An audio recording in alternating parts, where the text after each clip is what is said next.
पराई औरत पराई। अब देखो ना, हमारे देश में अभी एक बहुत गर्म मुद्दा चल रहा है। कोई एक लड़की थी, एसडीएम वगैरह बनी थी, तो उसको लगा कि पति अब कोई काम का नहीं रहा हमारा, हम बड़े पद में, तो उसने किसी बड़े अफसर से ही उसने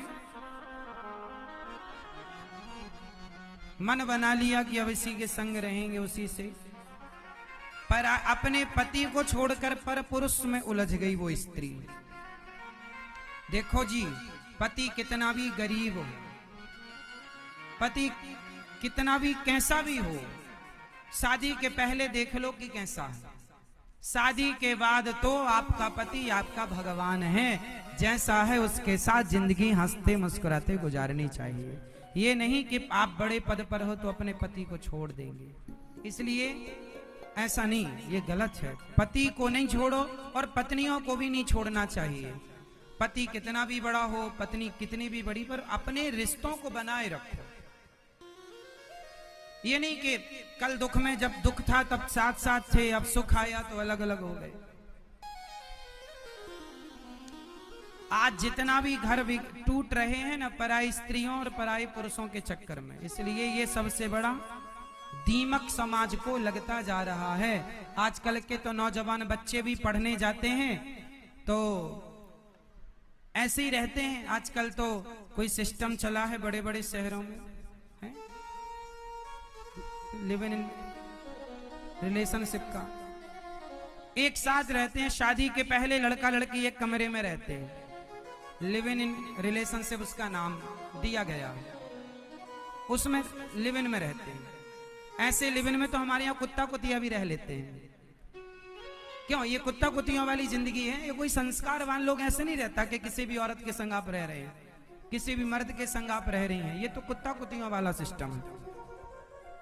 आज इस कुत्ते के संग घूमी, कल उस कुत्ते के संग घूमी, ये तो कुतियों का काम है। और आपके भी लक्षण ऐसे ही हैं तो फिर आप भी हैं, हम क्या कहें।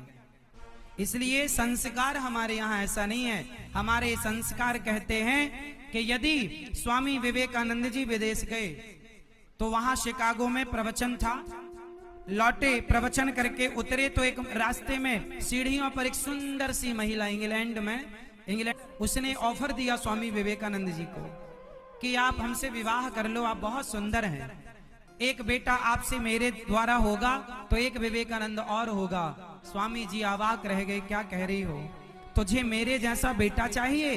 बोला हाँ। स्वामी जी ने कहा तो मेरा बेटा मेरे जैसा होता है या नहीं? तुम्हें मेरे जैसा बेटा चाहिए तो आज से मैं तुम्हारा बेटा, तुम मेरी माँ। चरणों में गिर पड़े स्वामी विवेकानंद जी, पांव पकड़ लिया, तुम मेरी माँ मैं तेरा बेटा। ये चरित्र है भारत का। एक कोई विदेशी आदमी स्वामी विवेकानंद जी से बोला कि तुम्हारे देश की स्त्रियां माटी हैं, हमारे देश की स्त्रियां गोल्ड हैं, सोना। स्वामी विवेकानंद जी ने कहा ठीक कहा तुमने, हमारे भारत देश की स्त्री ना माटी है, क्योंकि माटी की बनती है गिलास, जैसे कुल्हड़ कहते हैं, और सोने की बनती है गिलास, जैसे गिलासी कहते हैं। सोने की बनी गिलास में कोई एक बार दूध पिए, चाय पिए, लस्सी पिए तो धुलकर दूसरा भी यूज कर सकता है, तीसरा भी यूज कर सकता है। पर माटी की गिलास में एक बार कोई चाय, लस्सी, दूध पी ले तो एक के मुंह पे लगने के बाद वो दूसरे के मुंह से नहीं लगेगी। ये भारत की नारी का चरित्र है कि एक बार किसी की पत्नी हो गई तो स्वप्न में वो पराये मर्द के बारे में नहीं सोचेगी। ये हमारे देश की स्त्रियों की खूबी है। हमारे यहाँ पतिव्रता स्त्रियां पाई जाती हैं, और पतिव्रता स्त्रियां